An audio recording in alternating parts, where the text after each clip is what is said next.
Muy buenas tardes. Gracias por la invitación. Siempre es un placer, principalmente en esta fecha en la que conmemoramos la lucha contra la diabetes. Toda acción pues, es bien importante. El acceso a la educación es uno de los pilares fundamentales en la educación diabetológica. Y para ello no es únicamente el enfoque hacia el paciente, es hacia todos. Todos debemos educarnos en diabetes. El tema, visión integral y acceso al tratamiento farmacológico en la diabetes mellitus. Acceso al cuidado de la diabetes. Si no ahora, ¿cuándo? Esto es tan importante debido a que debemos tomar acción. A veces uno considera que el acceso a la diabetes del paciente comenzará cuando sea diagnosticado como tal.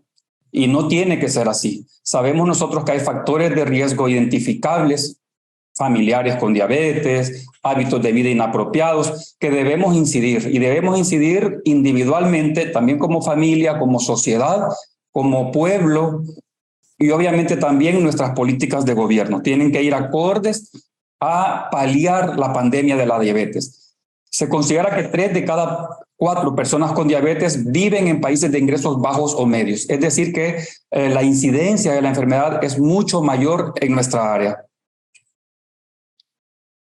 El contenido en sí, vamos hacia una visión integral, cuál es el rol del paciente, y en el ciclo de decisión debemos tomar características claves, factores específicos, una decisión compartida o un consentimiento informado, acuerdos en el plan de manejo, la implementación del mismo, el seguimiento, la revisión y los cambios que se van a hacer a ese plan, y obviamente la evaluación médica integral. Y en la segunda parte vamos a hablar en el acceso al tratamiento farmacológico.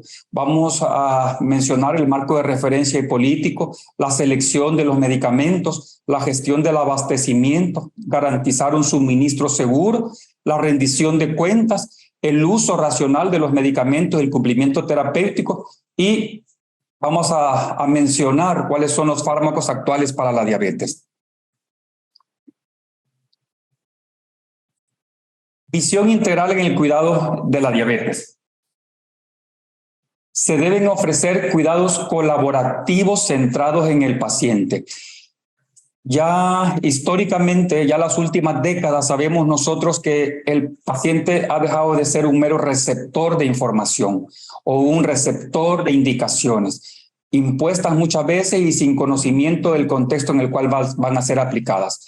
El tratamiento idealmente debe estar a cargo de un equipo multidisciplinario coordinado. Dependiendo de las características y las condiciones, el eje de ese equipo multidisciplinario tendrá que ser el médico tratante de su diabetes, que puede ser el médico de primer nivel, el médico de familia o el médico internista según sea el caso, o el médico endocrinólogo. ¿Y cuál es el rol entonces del paciente? Como mencioné, no es nada más recibir indicaciones y cumplirlas. El paciente debe asumir un rol activo en su cuidado, un interés y dedicación por recibir educación. No puede ser que un paciente llegue al consultorio y que le diga, fíjese que no sé qué es lo que tomo, no sé qué medicamento es, revise el expediente y lea allí porque el médico no me acuerdo qué fue lo que me dejó.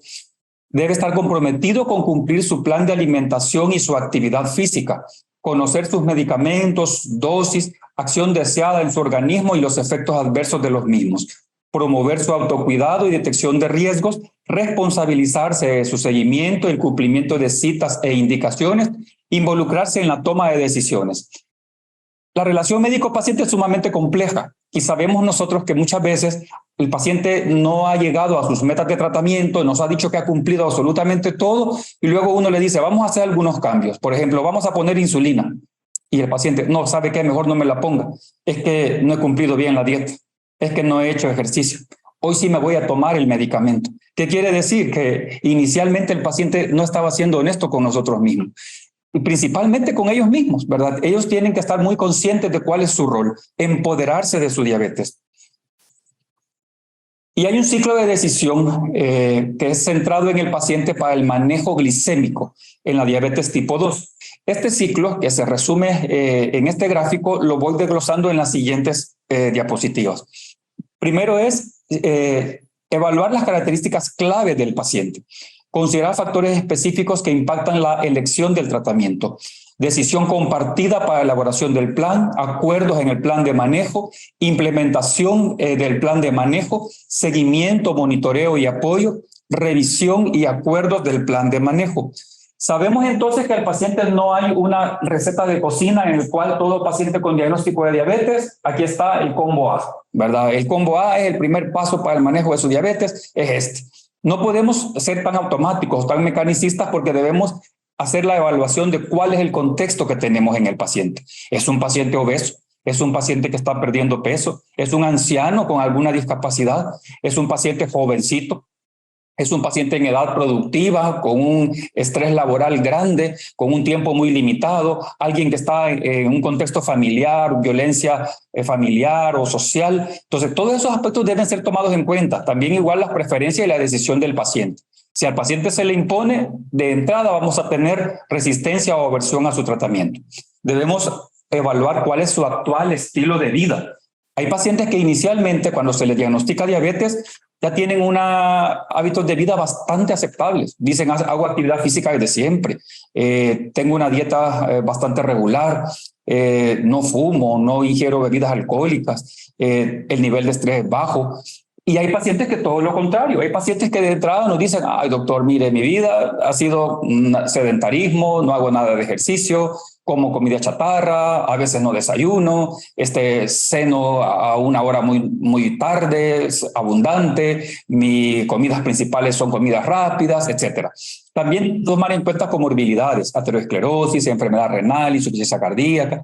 Características clínicas como la edad, si ya tenemos un valor o dato inicial de hemoglobina glicosilada, el peso actual del paciente, cuáles serían las metas en el tratamiento, y las metas tienen que ser escalonadas. El paciente a veces se anticipa y la ansiedad que le vuelve es ¿cuál es mi peso ideal? ¿Cuál es mi peso ideal?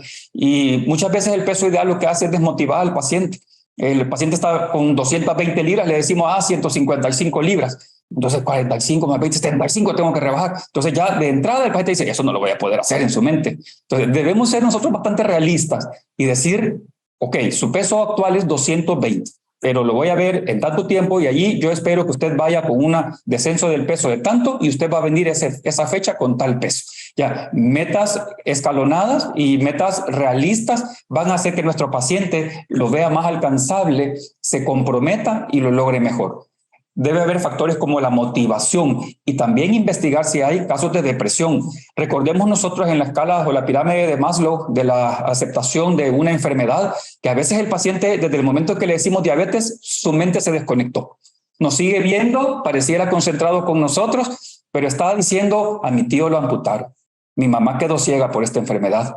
Mi vecino tiene falla renal. O sea que yo así voy a terminar. Y nosotros le seguimos hablando que la diabetes, que esto y que lo otro, y el paciente está ensimismado. Entonces hay que considerar estos factores también. Igual también recordemos la necesidad de la edad productiva, y el paciente a veces dice, ya no voy a poder trabajar, o quizás ya no voy a poder seguir en la profesión en la que estoy, en la ocupación que me desempeño, o voy a tener más problemas económicos de los que ya tengo. Entonces, son factores que debemos tomarlos en cuenta, porque de lo contrario nosotros únicamente vamos a seguir hablando como quien está dando nada más una ponencia y el paciente solo escuchando y diciendo en su mente, ok, ya sé lo que debo hacer, pero probablemente no lo voy a cumplir. ¿Saben qué? Analicémonos cada uno de nosotros. Cuando estamos comiendo comida chatarra, cuando estamos haciendo sedentarismo, nosotros sabemos que no estamos haciendo bien. Así es el paciente también. El paciente dice, ay, me estoy comiendo esta paleta, pero yo sé que no me la debería estar comiendo. Me estoy comiendo esta semita, pero yo sé que no me la debería estar comiendo. Muchas veces las situaciones que suceden no es por desconocimiento, es por falta de motivación. Igual también algunas veces factores como la depresión. Factores que impactan entonces la elección de tratamiento, metas individualizadas. No voy a poner la misma meta, por ejemplo, en un paciente adulto joven, o en un paciente en edad intermedia, o en un paciente adulto mayor. En un paciente que tenga riesgo de hipoglicemia, en un paciente que tenga riesgo de insuficiencia cardíaca, que no puede hacer actividad física porque tiene dolores articulares, etc. El impacto del peso, la tendencia a la hipoglicemia, el perfil de efectos adversos de medicamentos también debo valorar para la elección de los mismos.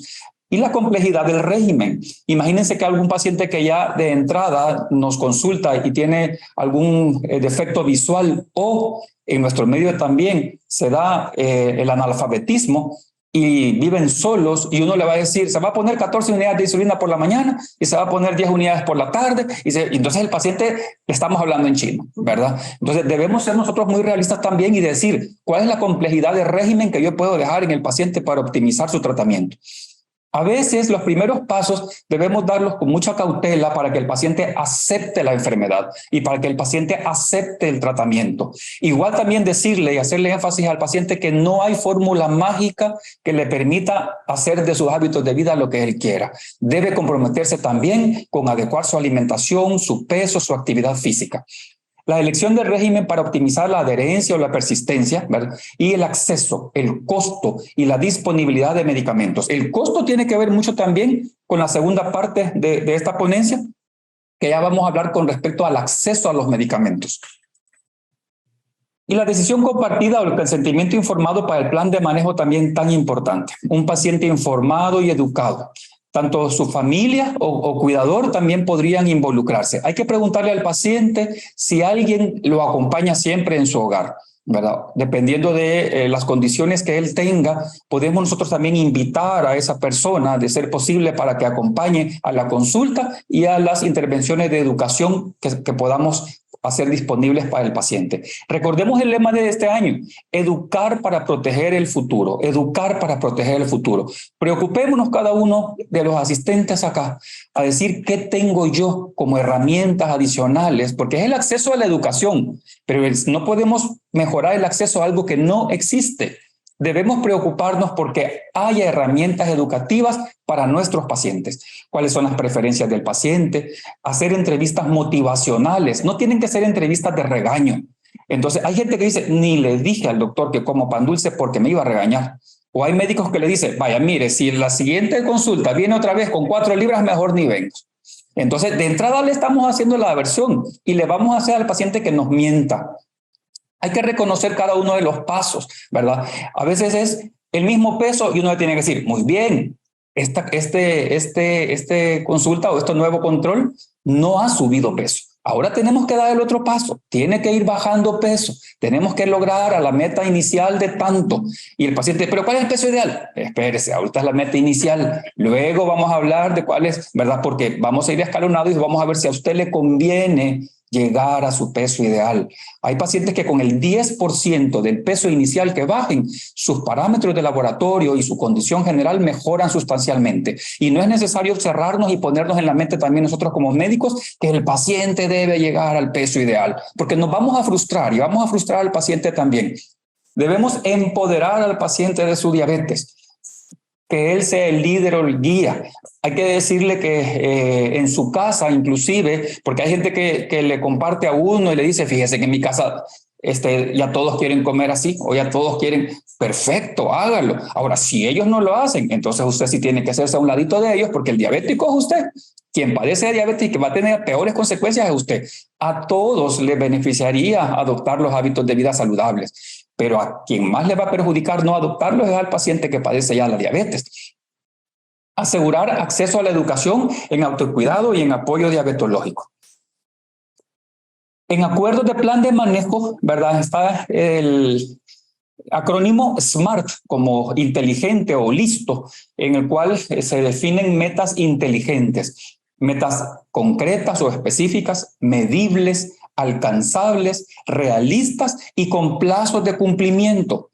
Yo le digo al paciente, debemos cada vez dar un paso hacia adelante. No podemos decir nosotros, mire, iba bajando 1 libra por semana, pero ahora ya subí 2 libras y ahora 0 y ahora subo otras 4 y ahora bajo 6 y ahora 2. Entonces, ¿por qué? Vamos a tener que estar haciendo sumas algebraicas que no nos van a traer a nada. Yo le digo al paciente, debemos ir progresivamente mejorando. Hay pacientes, por ejemplo, que dicen, fíjese que yo fumo, pero me fumaba antes 6 cigarrillos, pero ahora lo que hago es que solo fumo los fines de semana y los días de semana ya no fumo, pero si tengo reuniones, si tengo fiestas, si tengo no sé qué, si fumo, pero entonces yo le digo, vamos para atrás, para adelante, para atrás, para adelante, y es mejor, póngase metas progresivas, que realmente usted se vea su fuerza de voluntad. y que usted autovalore los logros que va obteniendo. En la implementación, si el paciente no tiene el logro de meta, debe ser evaluado al menos cada 3 meses. Si es posible, más frecuente. Podría ser cada mes. Sabemos nosotros que en nuestros sistemas de salud muchas veces el tiempo es lo que más apremia. Y debemos optimizarlo. Y los cupos también en la consulta debemos optimizarlo. Pero debemos también como categorizar a aquellos pacientes que requieren controles más frecuentes. Inicialmente es mejor tener un control más frecuente porque también vamos a ver el grado de aceptación del paciente de su condición de diabetes. Vamos a ver el grado de compromiso que tiene el paciente. Igual también a aquel paciente que es bastante cumplido, motivarlo y tampoco dejarlo a la deriva solito, porque a veces el paciente dice, mire, como iba bien, me dieron el alta del hospital y me mandaron para la unidad de salud. Como iba bien, ahora de la unidad de salud me mandaron el internista al general y del general, y ahora me dice que me va a ver cada 6 meses. Entonces el paciente ve como que nos estamos desprendiendo de él, y no es así. El paciente debe tener siempre controles subsecuentes y debemos darle el interés igual de aquel paciente que no se cuida. El paciente que se cuida también debemos premiarlo y debemos de reconocerle sus logros. En el seguimiento debemos valorar el bienestar emocional del paciente. Hay pacientes que en el mismo consultorio expresan o demuestran su grado de pesar o sus estigmas de depresión relacionados a la diabetes. Hay factores que no consultan muchas veces. Hay hombres que no hablan sobre la impotencia sexual, mujeres que no hablan sobre la falta de placer sexual o la pérdida de capacidades físicas que también tenemos que ir valorando. El paciente va sintiendo que en el proceso de envejecimiento él cada vez va teniendo menos facultades, la falta de audición, el defecto visual, y todo eso tiende a deprimir al paciente. Debemos nosotros estar muy conscientes y activamente buscar algún síntoma de depresión. La tolerancia a los medicamentos también debemos valorarla, y en la retroalimentación debemos procurar promover el automonitoreo cuando sea posible, que el paciente también se monitorice el peso. A veces los controles los tienen en los hospitales a los 4 meses y el paciente hasta se sorprende cuando dice, he subido 6 libras.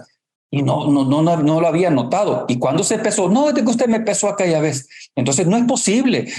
Hay que pedirle al paciente, y a veces también con promotores de salud o en las unidades de salud cercanas, y darles un seguimiento más estrecho y que el paciente vaya activamente evaluando sus resultados. No es posible que hasta el siguiente control con el especialista el paciente se sorprende y se da cuenta de que los logros no se están obteniendo. Valorar cómo va su hemoglobina glicosilada, la presión arterial, los lípidos. No tenemos que ser glucocéntricos. Hay una teoría que se llama glucocéntrica, que solo nos basamos en la glucosa. Sucede mucho con los pacientes insulinizados, que dicen, no, fíjate que 97 me aparece todas las mañanas, 95, 97, 105, pero el peso, 2 libras he subido el último mes. 4 libras subí. Y hay gente que dice, como voy a comer tamales hoy en la tarde, me voy a poner 4 unidades de insulina más. Entonces, ellos aprenden las artimañas para controlarse su glucosa, pero la glucosa no lo es todo, es una parte de todo el complejo del manejo del paciente. En la revisión de los acuerdos, debemos hacer una revisión periódica, al menos una vez al año, acuerdos mutuos de cambios, evitar la inercia clínica. La inercia clínica es aquello que nos vamos como en neutro y solo decimos nosotros, bueno, ya diagnostiqué al paciente, le dije de los estilos de vida, le indiqué la metformina. Al año y medio, vemos que el paciente ha estado todos los meses o los trimestres 160, 190, no, pero como hace poco le inicié la metformina, hasta el siguiente año, mucho tiempo después, le agrego un segundo medicamento. Pasan más meses y más años y el paciente sigue descompensado, y luego hasta entonces voy valorando la insulina, o hasta entonces revaloro realmente cómo está la actividad física del paciente o la dieta, sentarme y escribir qué es lo que come en los tiempos de comida. O sea, debemos ser más proactivos. La inercia clínica se refiere como dejarnos ir en neutro sabiendo que las cosas no van bien. Emprender ciclos de decisiones regularmente, al menos 1 o 2 veces al año. Y en la evaluación médica integral, aquí es donde tiene mucho que ver ya el médico tratante. Debemos confirmar el diagnóstico y clasificar en lo posible la diabetes mellitus.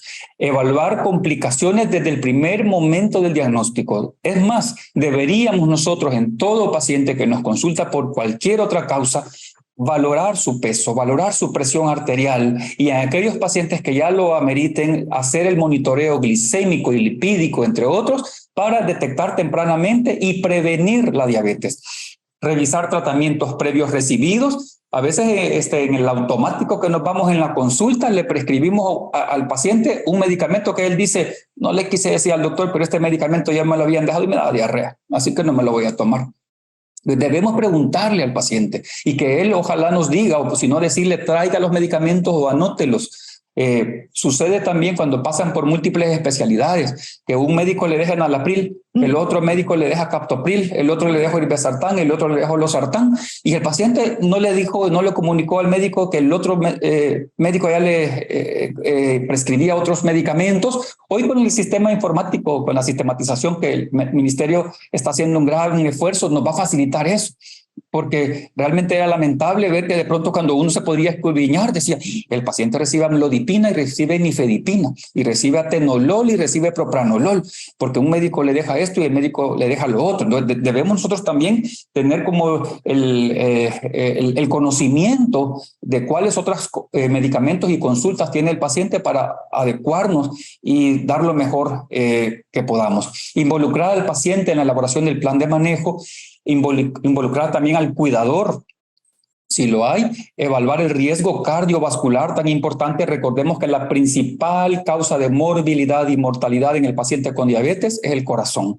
Evaluar el riesgo de hipoglicemia. A veces son esquemas muy ambiciosos, pero que lastimosamente el paciente le lleva aversión debido a la frecuencia con la cual presenta episodios de hipoglicemia muy molestos y riesgosos. Definir metas de tratamiento, hábitos de vida, medidas antropométricas, presión arterial, hemoglobina A1C, glicemias, lípidos y el automonitoreo.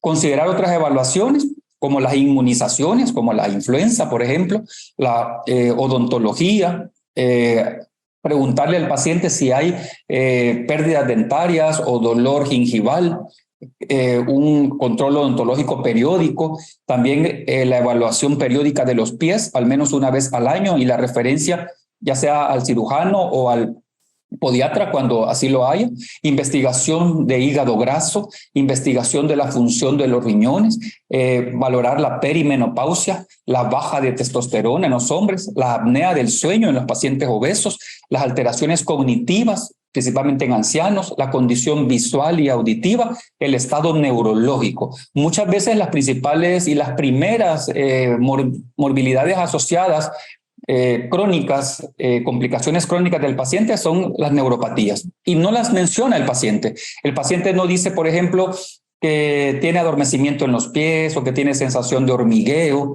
Hay personas que no consultan, por ejemplo, de incontinencia urinaria o incontinencia fecal, la diarrea del diabético también, que es tan frecuente, o la falla en el progreso nutricional. Debemos desarrollar un programa de seguimiento continuo, modificaciones al plan y las metas. Esto con respecto al manejo integral. El manejo integral es sumamente complejo, requiere tiempo. Debemos nosotros planificarnos porque favorablemente no es una única consulta en el paciente y podemos irnos haciendo metódicamente cuáles serían como los objetivos desde el primer control y los controles subsecuentes. Imagínense en la educación y el acceso a la educación en el paciente diabético. ¿Qué nosotros deberíamos decirle en la primera consulta?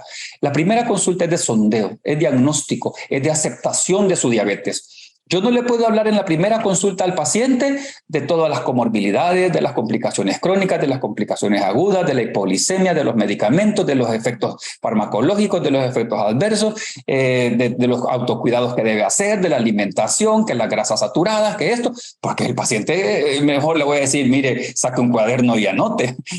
Deberíamos nosotros como hacer metódicamente cuál es el acercamiento y el paciente mismo también nos va dando la pauta. Y hay pacientes que hacen también preguntas adicionales, que nos dice, bueno, y al fin, ¿qué es lo que tengo que comer? O, doctor, mire, frutas sí realmente puedo comer, o si hay frutas muy dulces, también las puedo consumir.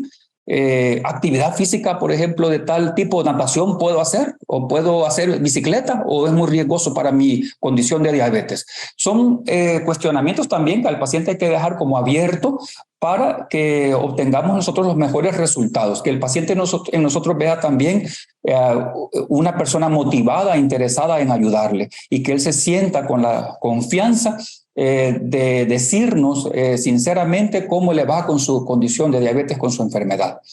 Ahora, en el acceso al tratamiento farmacológico de la diabetes mellitus, esta parte del tema, desde que yo vi la asignación, yo dije, solo con este tema yo me podría llevar la tarde, pero vamos a ver cómo podemos hacer aquí, ¿verdad? Por lo menos a dar las nociones básicas, fundamentales, y principalmente por la comunidad de asistentes que tengo, es importante conocer también estos aspectos. El acceso al tratamiento no se limita únicamente a que el médico tenga disponibles medicamentos y que el paciente llegue a la consulta, se los prescribo y el paciente los cumple.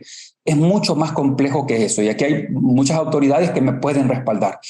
Debemos tener un marco de referencia y político, definir el marco legislativo y las políticas de salud relacionadas con la diabetes, la selección de los medicamentos, definición del listado de medicamentos esenciales, la gestión del abastecimiento, cuantificación, las compras focalizadas, los precios y los controles de mercado, la regulación de los mismos, que yo sé que también la Dirección Nacional de Medicamentos está haciendo un esfuerzo enorme al respecto. ¿Cuál es el almacenamiento, la distribución, que a nivel ministerio, pues esto es uno de los dolores de cabeza que tienen que resolver día con día, garantizar un suministro seguro, mejorar la visibilidad de la demanda, el análisis sistemático de mercado, el aumento de la información que nosotros generamos. A veces nosotros lo vemos esto como algo aburrido o para lo que no tengo tiempo a nivel operativo. Dice uno, mire, le dio rash o le dio alergia al medicamento, pero a saber qué fue. Pero no lo reporto. ¿Y cómo los tomadores de decisión van a saber, o a nivel de regulación o a nivel de adquisición, que un medicamento les está dando problemas si nosotros no lo reportamos? La rendición de cuentas también, ¿verdad? Valorar, porque obviamente salud no solo es diabetes, pero ocupa un lugar muy importante, y tendrán ellos entonces que valorar cuáles serían como las prioridades y cómo buscar también y gestionar recursos para fortalecernos. El uso racional de medicamentos y el cumplimiento terapéutico, y aquí vamos mucho el área operativa con la farmacovigilancia. Farmacovigilancia muchas veces es aquel formulario que nosotros decimos, hay otro formulario que tenemos que llenar, pero realmente es tan importante porque nosotros hacemos caso omiso de eso y no hay información para poder ir mejorando todos estos sistemas. Definición de marco legislativo y política. Los formuladores de política deben definir una política nacional de medicamentos, garantizar el financiamiento, la disponibilidad y el acceso de los medicamentos incluidos en el listado esencial, establecer una entidad con autoridad reguladora, propiciar la elaboración y la actualización periódica de un listado de medicamentos esenciales. La selección de los medicamentos esenciales son aquellos que satisfacen las necesidades prioritarias de salud de la mayoría de la población. Miren un ejemplo en diabetes. Cada año, alrededor de 80 a 100 nuevos medicamentos están siendo estudiados. Y van saliendo al mercado aprobados a nivel mundial entre 5 a 10 medicamentos. Y entre ellos, unos 2 más o menos se van posicionando fuertemente. ¿Cuánto va siendo los costos de los nuevos medicamentos? Bueno, vamos a hablar un poquito más adelante. Podrían ir entre $300 al mes, $1,200 al mes para el costo para un paciente. Entonces, debemos nosotros saber cuál es el beneficio real y traducirlo eso a el costo-beneficio para una población determinada, para un país determinado, con un nivel socioeconómico determinado. No podemos nosotros pensar que todo lo que sale es para todos y todo es bueno. Debemos hacer como una política racional en la cual la mayoría sea beneficiada con las mejores decisiones. El listado de medicamentos esenciales se basa en la relevancia para la salud pública, la eficacia y la seguridad, la relación costo-efectividad. Condiciones para hablar de uso racional de medicamentos. Pacientes reciben medicamentos apropiados para sus necesidades clínicas. Aquí el conocimiento científico es muy importante. Recordemos igual que el paciente nos va a preguntar y nos va a exponer, mire, fíjese que yo no me inyecto la insulina porque yo me la estoy tomando en la planta de la insulina me la estoy tomando yo. Y debemos nosotros saber abordar al paciente y no solo un simple regaño. que puede generar más aversión. Tenemos que nosotros saber llegar inclusive a comprender esas etnoprácticas y también a explicarle los riesgos que eso conlleva y cuál es la diferencia entre un medicamento prescrito y una etnopráctica que va siendo transmitida por personas muchas veces que no tienen ni el mayor conocimiento de lo que hacen. Medicamentos en dosis según necesidad individual, periodo de tratamiento adecuados, el costo más bajo posible también, que ahí en las políticas de regulación hay logros bastante importantes que podemos nosotros enumerar con respecto a la reducción de costos. Media vez se implementan en el sistema nacional. Herramientas para fomentar el uso racional de medicamentos. En el portal del Ministerio de Salud nosotros podemos encontrar el listado de medicamentos, el LIME. Las guías clínicas son un apartado importante también para fomentar el uso racional, el listado de medicamentos esenciales, la formación del personal de salud, que entre estas actividades, pues, de los esfuerzos que se hacen también, la utilización de la información independiente sobre los medicamentos y la educación para la salud dirigida al público general. La población general debe saber también sobre el uso racional de los medicamentos. El ejemplo clásico y vivo es el medicamento que usa el vecino, ahora lo uso yo, ¿verdad? El antibiótico que le hizo bien para la faringitis del vecino, entonces yo lo fui a comprar también. O el paciente llega diciendo, fíjese que vino aquí a la unidad de salud mi vecina y le dejaron esto, entonces yo vengo también a que me lo prescriban a mí. Entonces, la población informada va a cometer menos esos errores. Y la farmacovigilancia es la ciencia y la actividad relativa a la detección, evaluación, comprensión y prevención de los efectos adversos o de cualquier otro posible problema que pueda surgir con los medicamentos. Hoy en la pandemia COVID vimos mucho la importancia de la farmacovigilancia en el tema vacunas, por ejemplo. Pues la misma actividad deberíamos tener nosotros con cada uno de los medicamentos que prescribimos. Medicamentos que presentan efectos adversos o falta de eficacia, debemos hacer el informe. A través de las áreas de epidemiología, nosotros nos podemos documentar cómo hacer estos informes y que lleguen a los tomadores de decisión. Deben establecerse mecanismos específicos de reporte de efectos adversos. Ahora, con respecto a los fármacos para diabetes, que esto es tan importante porque también en la individualización y el manejo integral del paciente con diabetes, no todo es bueno para todos y debemos saber elegir el medicamento idóneo y el esquema idóneo para cada uno de los pacientes. La Asociación Americana de Diabetes establece este cuadro en el cual hace el resumen y realmente el objetivo primordial de esta ponencia no es dar el detalle ni tampoco la prescripción de los medicamentos, sino dar un bosquejo general de dónde estamos en farmacología de la diabetes. Medicamento que sigue teniendo un papel hegemónico, la metformina. Metformina, si un paciente con diabetes tipo 2 no tiene metformina, debemos preguntarnos por qué no tiene. ¿Será que tienen una nefropatía que ya no le permite? ¿Será que tiene una hepatopatía o una intolerancia? De lo contrario, el paciente debería tener metformina. Ya está contraindicado si tiene depuraciones de creatinina abajo de 30. Y si tiene abajo de 50, entre 30 y 50, podemos reducir la dosis a la mitad. Arriba de 50 debería tener metformina si el paciente la tolera y no tiene ninguna otra contraindicación. Y recordar que el efecto adverso más frecuente, y debemos advertirlo al paciente, gastrointestinales. La acidosis láctica, que había sido bastante mencionada por la metformina, casos clínicos raras veces y generalmente en pacientes que tienen morbilidades pulmonares o problemas renales que hacían tendencia a presentar este problema. Entonces no hay que temerle a eso y hay que monitorizar bien al paciente. Y el otro que debemos tener en cuenta, el potencial deficiencia de vitamina B12. Medicamentos que han caminado con pasos agigantados a nivel renal para manejo de diabetes, los inhibidores SGLT2, que inhiben el paso hacia la reabsorción de la glucosa y de esta manera promueven la glucosuria. Pero no solo eso, se han visto beneficios a nivel cardiovascular y beneficios a nivel renal. Y por eso estos medicamentos han tomado un gran papel. Recordemos que históricamente uno de los objetivos primordiales en el manejo del paciente con diabetes era evitar la glucosuria. Y hoy con estos medicamentos estamos promoviendo o procurando la glucosuria.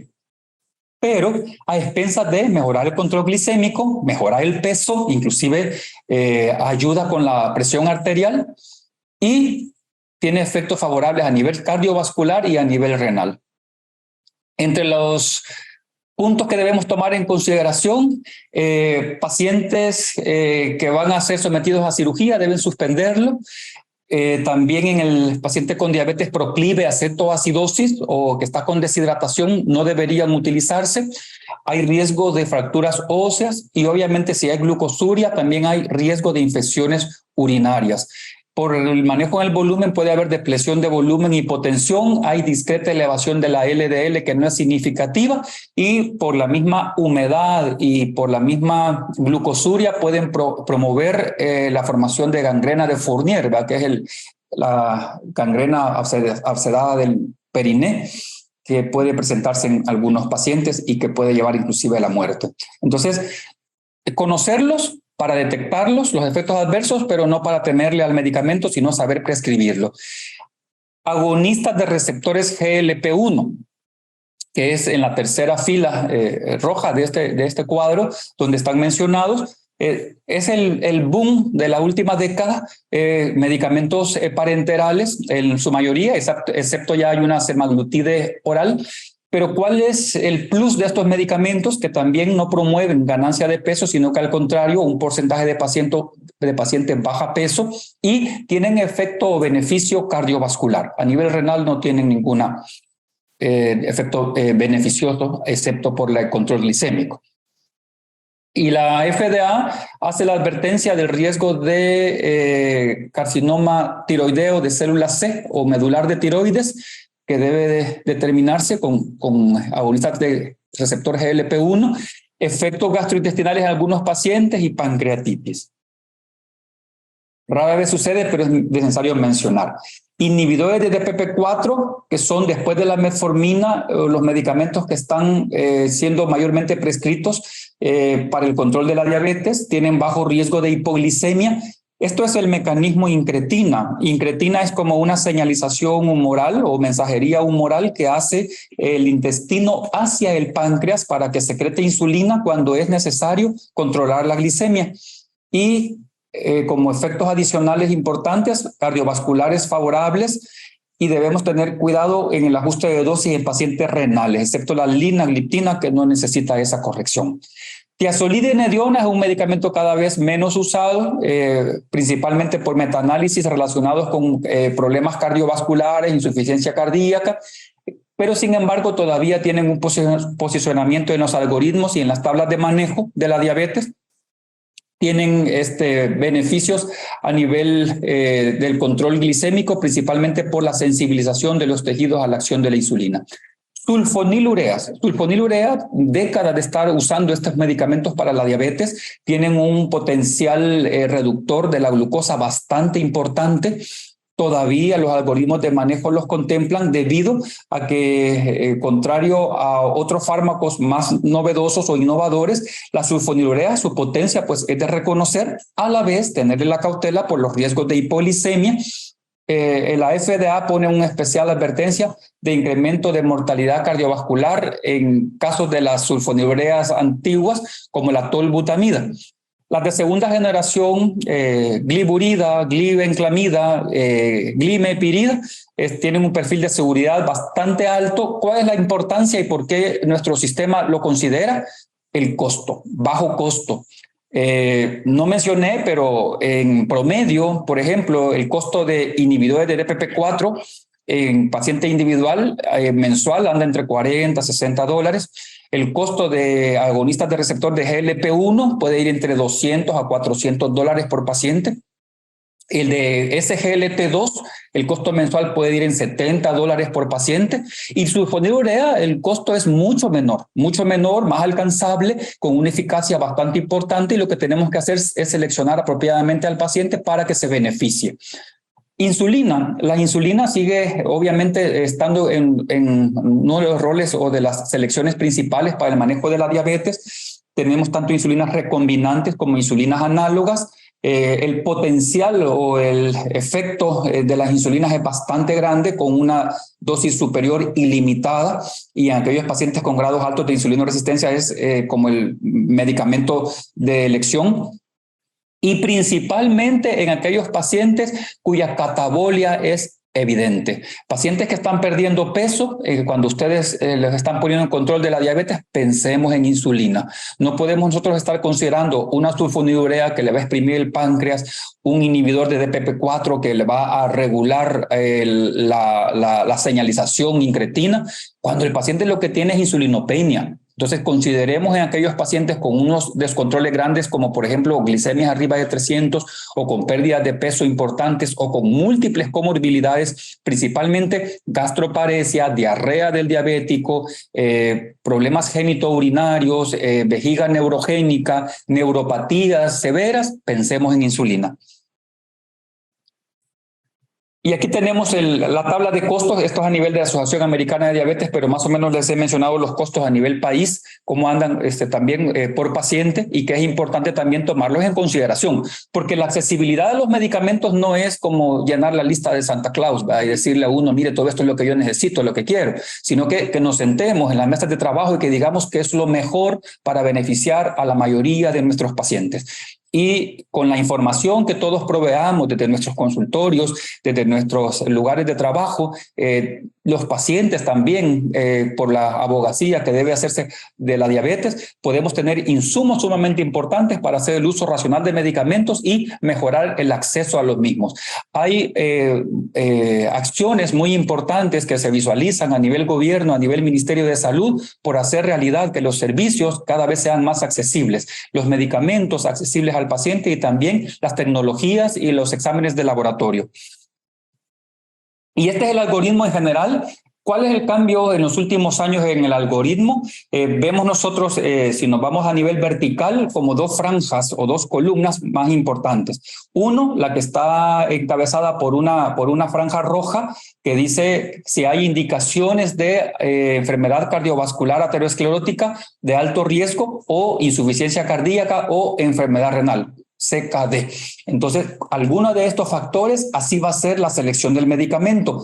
Y más o menos en la fila central iría que si el paciente tiene riesgo de aterosclerosis o enfermedad aterosclerótica coronaria, tendríamos que considerar agonistas del receptor GLP-1 o inhibidores de SGLT2. Y luego, dependiendo de si se acerca o no a la meta, considerar tiazolina, diona, y luego, si no consideramos todavía la meta, considerar insulina y otros fármacos. Si el paciente tiene insuficiencia cardíaca, considerar como primer escoge SGLT2. Si tiene enfermedad renal crónica, considerar, dependiendo si hay albuminuria, SGLT2.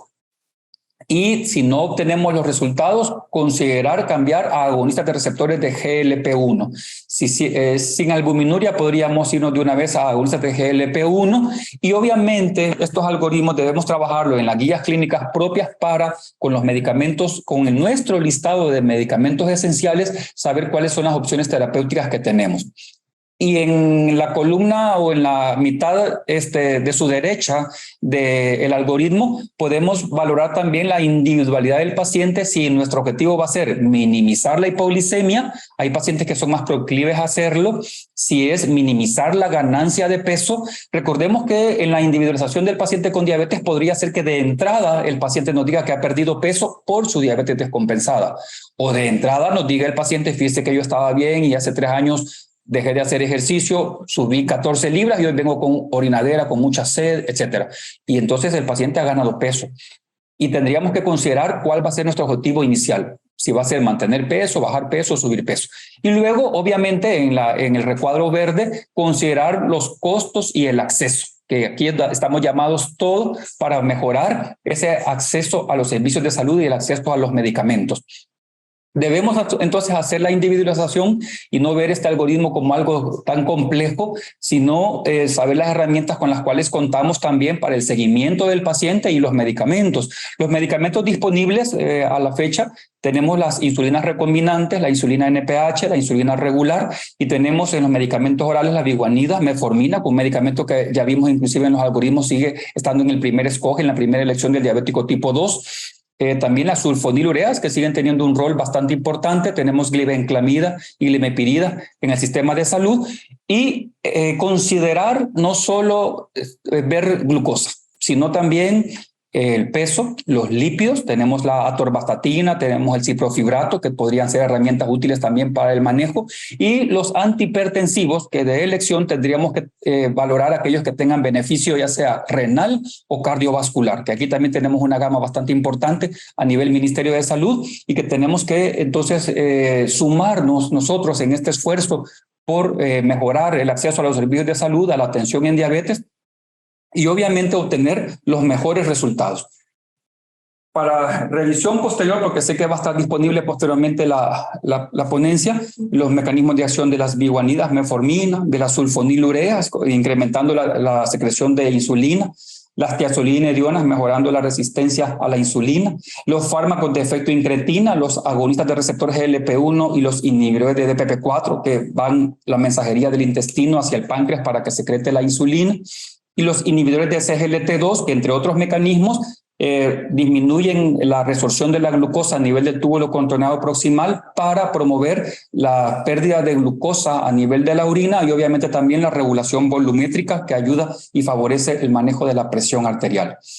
Las insulinas en general, tanto las insulinas recombinantes como las insulinas análogas, que cada vez están creciendo aún más. Recordar que insulina oral no hay. Hago el énfasis porque hay pacientes que dicen yo me tomo la insulina. Hay medicamentos cuyo nombre se parece, pero no es insulina. Hay glisulin, por ejemplo, ¿verdad? O inulin, inulet, y no son insulinas. Igual también hay pacientes que dicen la planta de la insulina. No hay planta de la insulina como tal.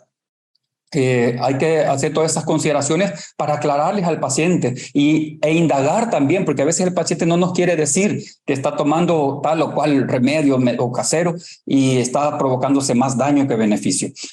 Para la educación, todos debemos también asumir ese compromiso. Compromiso de educar y compromiso de seguirnos educando. Nunca dejamos de aprender. Diabetes, educar para proteger el futuro. El lema del 14 de noviembre del Día Mundial en la lucha contra la diabetes de este año.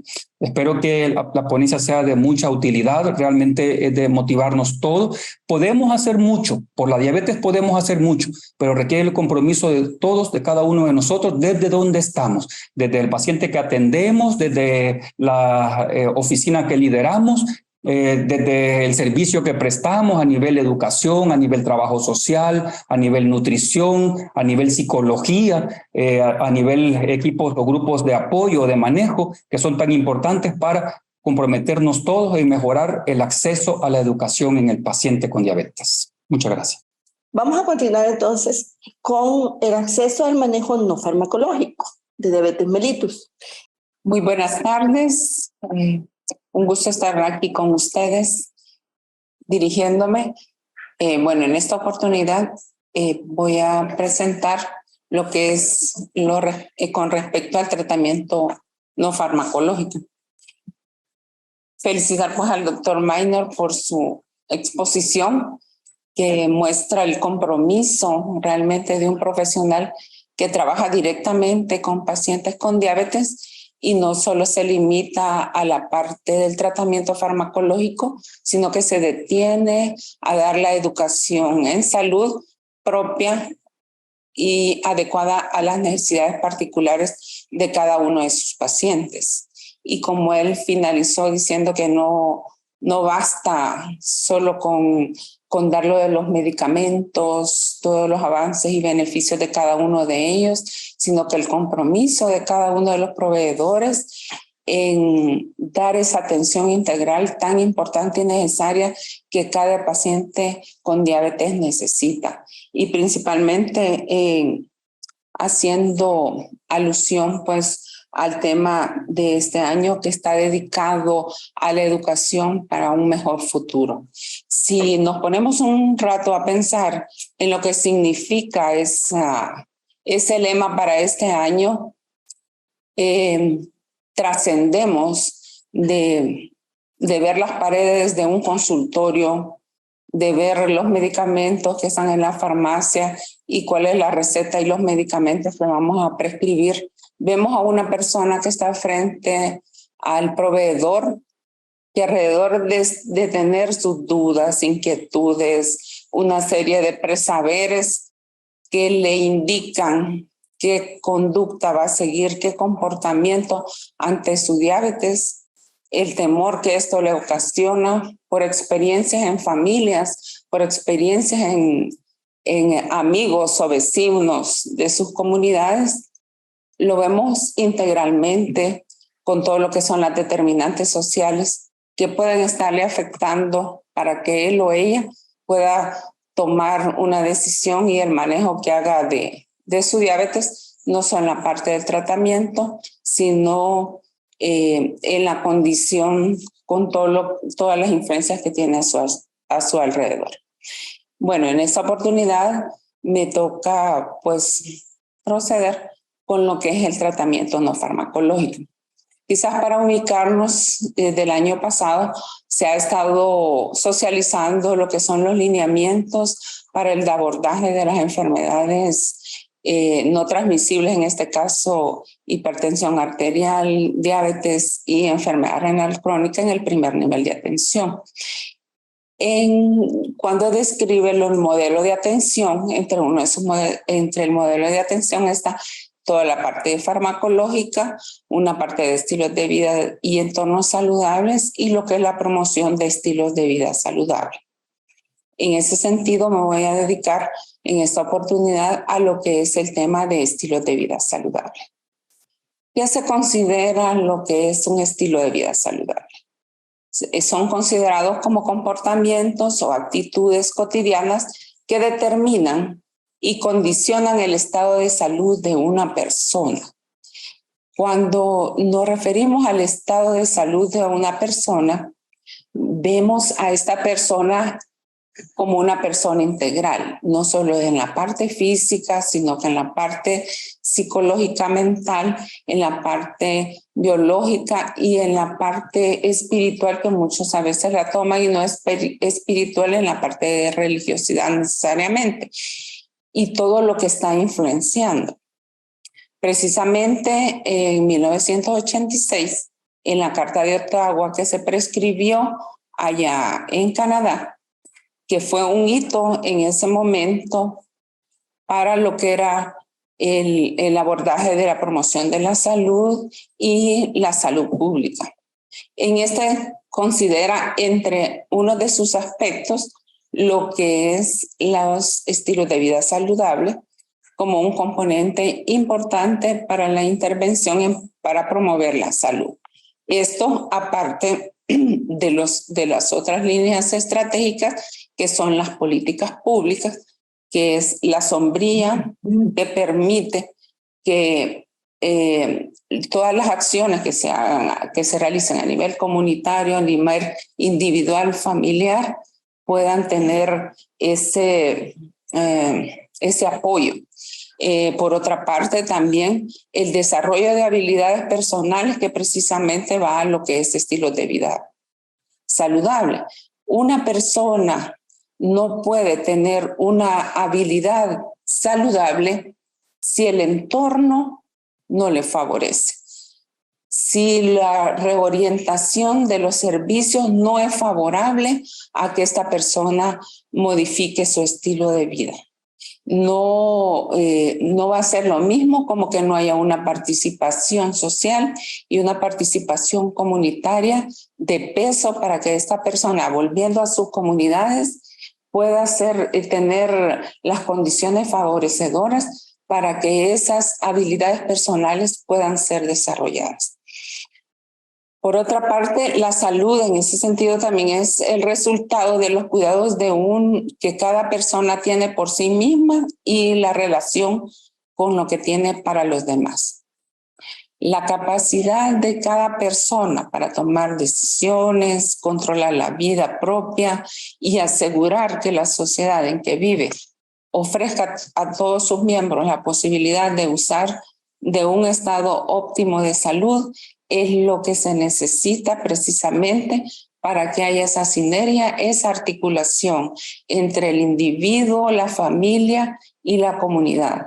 La familia es un elemento importantísimo, como muy bien lo mencionaba el doctor, precisamente para que lo que el proveedor de salud ofrezca a nivel del consultorio o a nivel de las comunidades a través de los promotores de salud o todo el personal comunitario que desarrolla acercamientos a cada uno de estos espacios es importantísimo para que se vaya en todos los ámbitos donde se mueva esta persona con diabetes, pueda tener las condiciones necesarias. Entonces, trascendemos de lo que es el conocimiento. Muchos, incluso los proveedores de salud, podemos tener importantísimos conocimientos de avanzada, con muy buenas bases científicas.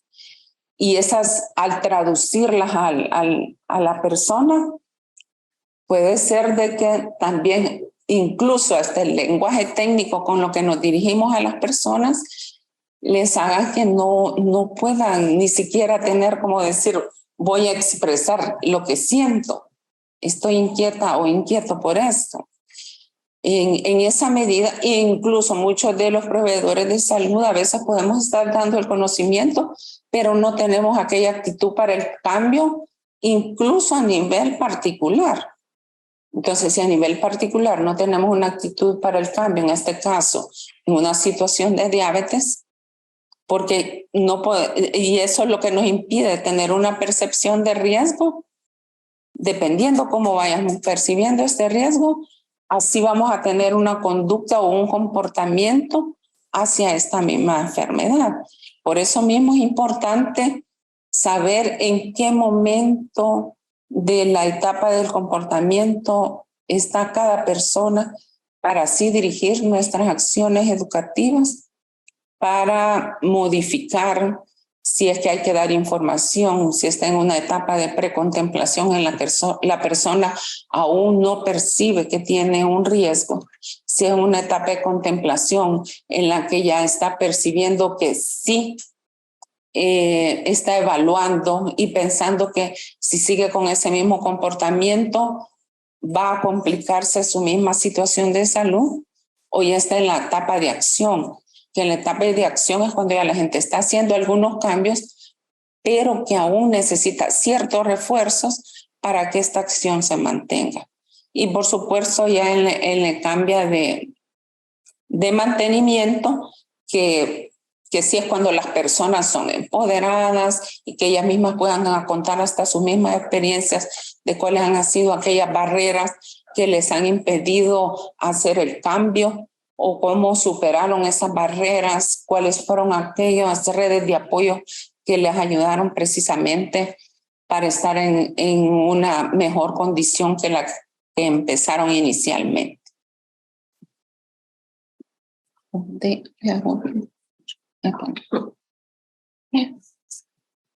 Veamos entonces cuáles son aquellos principales factores de riesgo conductuales que hacen que las personas no puedan trascender de donde están, no puedan pasar, ya tengan 2, 3 años o cuántos años y todavía mantengan algunas de estas situaciones conductuales.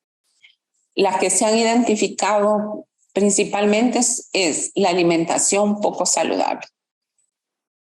Esta pues, se caracteriza por bajo consumo de frutas, verduras, consumo elevado de sal, azúcares y grasas. Esto lo vimos precisamente con la encuesta, la ENECA, que se desarrolló hace algunos años. Eso fue lo que estos resultados obtuvimos de esa encuesta. Tenemos un poco nivel de consumo de frutas y verduras. Habrá que ver por qué consumimos en general la población, en este caso las personas de diabetes, tienen como factor de riesgo conductuales.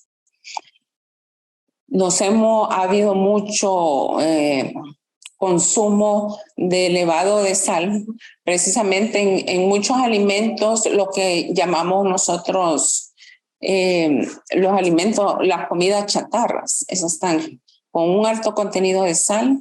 Las bebidas azucaradas están al borde y muy accesibles. Las grasas, como salvadoreños, tenemos esas características principales en nuestra alimentación diaria, además de los carbohidratos, ¿verdad? Las comidas están llenas de carbohidratos. Un plato de comida a veces puede tener macarrones, arroz, tortillas. y una ensalada hasta de coditos. Y la gente, las personas están más acostumbradas al volumen y a decir, muchos hemos oído, ¿ve? Te llenaste. Esa es como la expresión de las personas de sentirse satisfechas, porque eso también es cultural y desde nuestros hogares está ese decir y la gente lo vamos interiorizando.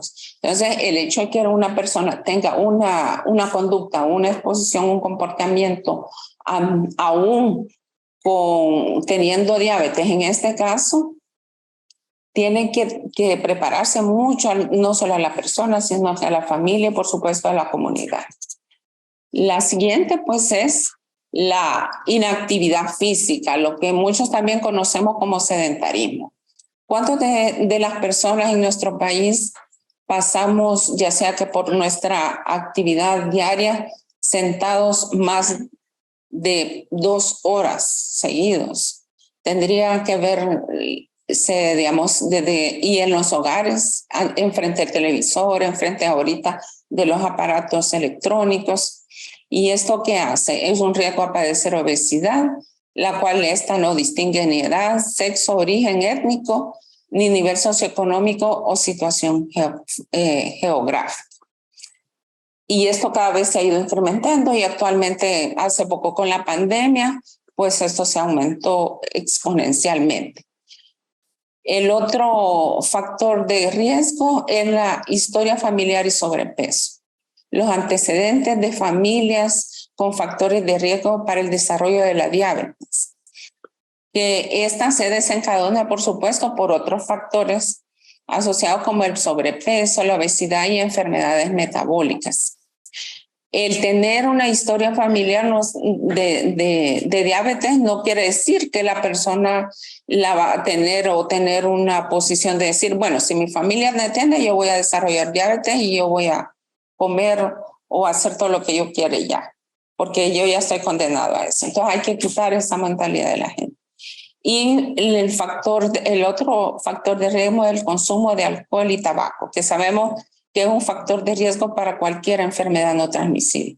Esta causa consecuencias perjudiciales para la salud, así como millones de muertes cada año, que incluye la ingesta diaria de altos niveles de alcohol, hasta llegar a la intoxicación y, por supuesto, cualquier forma de tabaco. Vamos a ir viendo qué comportamientos claves debemos de ir realizando para cada uno de estos factores de riesgo. Si mencionábamos la alimentación no saludable, la vamos a convertir a una alimentación saludable. Con eso lo vamos a enfrentar. ¿Qué debemos motivar a nuestras personas con diabetes? A practicar una alimentación variada que incluye frutas, vegetales, baja en azúcar agregada y grasas. Por supuesto, de acuerdo a cada una de las medidas, vea que son 3 porciones de vegetales y 2 porciones de fruta. Y en el caso de los diabéticos, de acuerdo a la condición de salud de las mismas personas. Lo otro importante es controlar las calorías. Y para ello también es necesario toda una educación que vaya en un sentido permanente y progresivo de acuerdo a las condiciones y progreso que vaya desarrollando cada paciente que tengamos o cada persona que tenga un factor de riesgo para diabetes. Elegir alimentos de origen vegetal, ir sustituyendo más carbohidratos por vegetales en nuestros platos diarios, en nuestra mesa. También eliminar todas las bebidas azucaradas. Estamos acostumbrados a consumir refrescos con grandes cantidades de azúcar o se toma café con azúcar. Eso debe ir disminuyendo porque sabemos todas las implicaciones que tiene el azúcar en nuestro cuerpo. Y por supuesto la alimentación baja en sodio. Y una de las medidas es eliminar el salero en nuestra mesa. Generalmente el salero siempre lo tenemos, ya la comida en el proceso de preparación tuvo su contenido de sal, pero le queremos agregar más sal a veces sin necesidad de haber probado siquiera la comida. Disminuir, por supuesto, el consumo de grasas de origen animal, aceites y mantecas de grasas saturadas. Debe ser de acuerdo a las recomendaciones que se proporcionan para la alimentación de la familia salvadoreña. En el caso también en el plato, si ustedes ven un plato de comida, lo que más debe estar en volumen son las verduras, las frutas y los vegetales, granos integrales y frijoles. 2/3 del plato deben de tener origen vegetal como verduras y frutas, y los granos integrales y frijoles. La proteína animal no debe pasar más de 1/3 del plato, según como ustedes miran en la ilustración. Y en caso de comer carnes rojas, estas deben ser como cerdo o res. Hay que tratar de consumirla 1 o 2 veces por semana. De igual manera, se debe reemplazar la proteína animal con proteína vegetal. En este caso, frijoles y frutos secos. Bueno, en nuestras casas siempre tenemos frijoles, así que de eso siempre tenemos esa seguridad. El siguiente, las verduras que no tienen almidón, como brócoli, repollo, coliflor, verduras de hojas verdes, como espinaca, lechuga, col rizada. Ustedes tienen también chipilín, que es de más fácil acceso. También otras hojas verdes que ustedes puedan tener accesibles en su alimentos cercanos y de acuerdo al nivel adquisitivo que puedan tener. Proteína animal, pescado, sardinas, algunas personas que puedan tener adquisición para salmón, productos lácteos sin grasas o descremados. En este caso, los productos descremados puede ser yogur natural.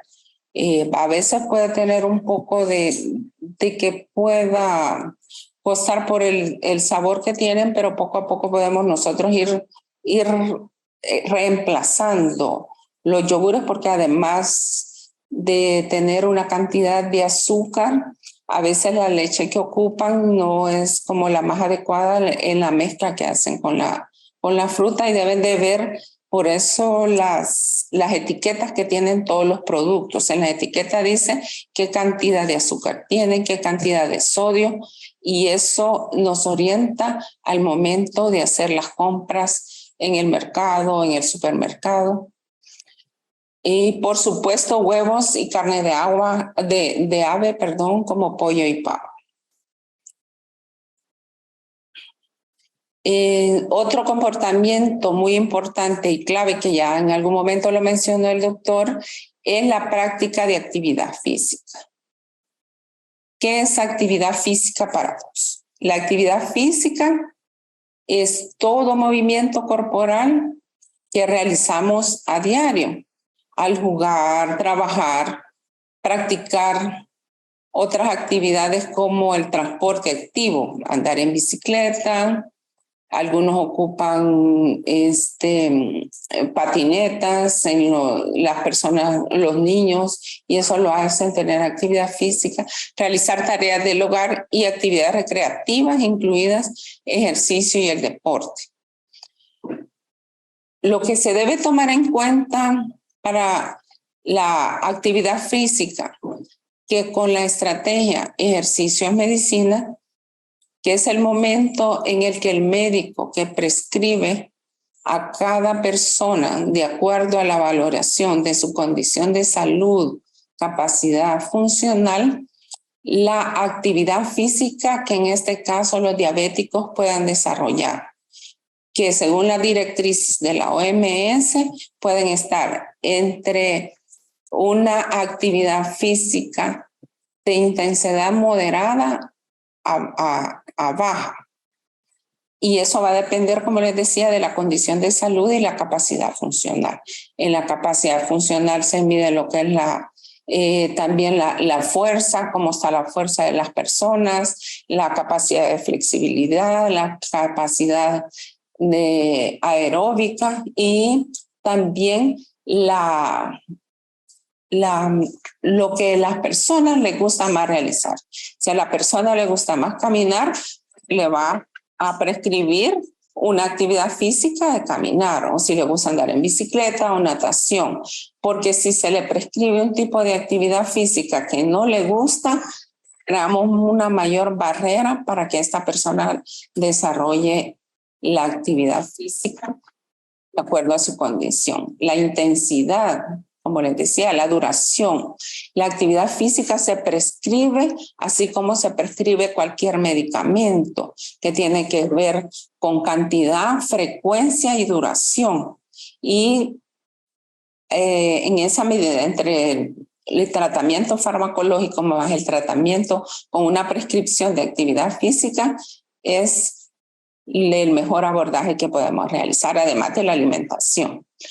Y luego, pues, los beneficios de la actividad física: ayuda a prevenir y controlar el sobrepeso y la obesidad, fortalece los músculos, mejora la capacidad física, mejora el estado de ánimo. Muchas personas que han pasado a hacer actividad física mejoran su estado de ánimo y pueden tener una mejor condición para mejorar su comportamiento, baja el estrés, ansiedad y depresión.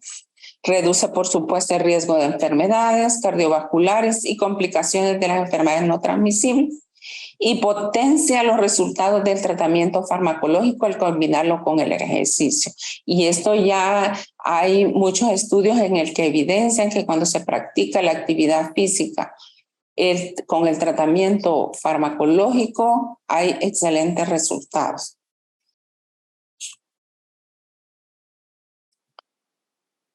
Y como les decía, de acuerdo a las directrices de la OMS en cuanto a la práctica de la actividad física, las personas a partir de los 20 años deben realizar al menos 30 minutos de actividad física cada día, al menos por 5 veces a la semana, acumulando entre 150 a 300 minutos a la semana. Y en el caso, pues, de las personas con diabetes, esto les ayuda a mejorar su condición.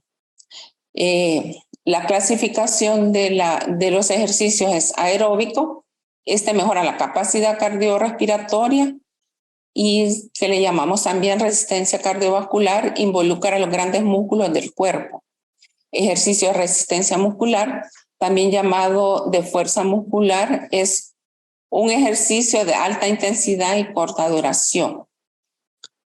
Y el ejercicio de flexibilidad, estos mantienen y mejoran la movilidad de las articulaciones y ayudan para cuando las personas vayan aumentando en edad, también puedan seguir manteniendo esa flexibilidad.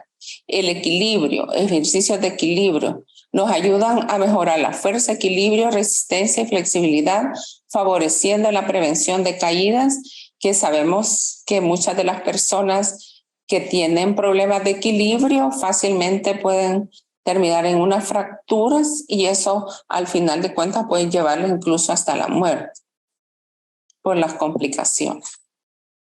Para ello también otro comportamiento clave que sabemos que es un factor de riesgo para todas las enfermedades no transmisibles es el consumo nocivo de alcohol, que es el que contiene.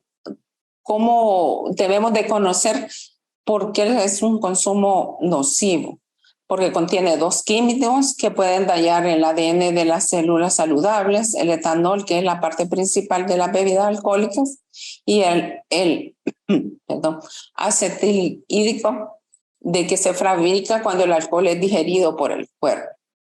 En una persona con diabetes, esta ingesta puede reducir o aumentar el nivel de azúcar en la sangre, afecta en los medicamentos que tiene prescritos y causar otros problemas. Por eso es importante como un comportamiento clave la reducción o lo mejor es el abandono del consumo nocivo. Los beneficios de evitar o abandonar este consumo reduce el factor de riesgo para la salud, bienestar físico, social y financiero.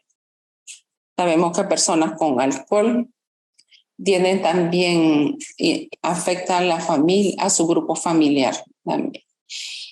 El siguiente es el evitar o dejar el consumo de tabaco. Sabemos que el humo del tabaco contiene 250 químicos y de estos 69 pueden causar cáncer, como la nicotina.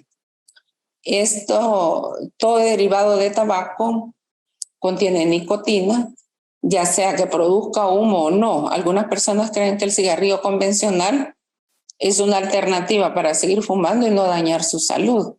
Pues están equivocados, ¿verdad? Porque sí produce daños a la salud, el cigarrillo electrónico. Por otra parte, la nicotina aumenta los niveles de azúcar en la sangre y hace más difícil mantener controlada a una persona diabética, ya que se necesitan dosis mayores, en este caso de insulina, para mantener la glucosa dentro de los niveles objetivos.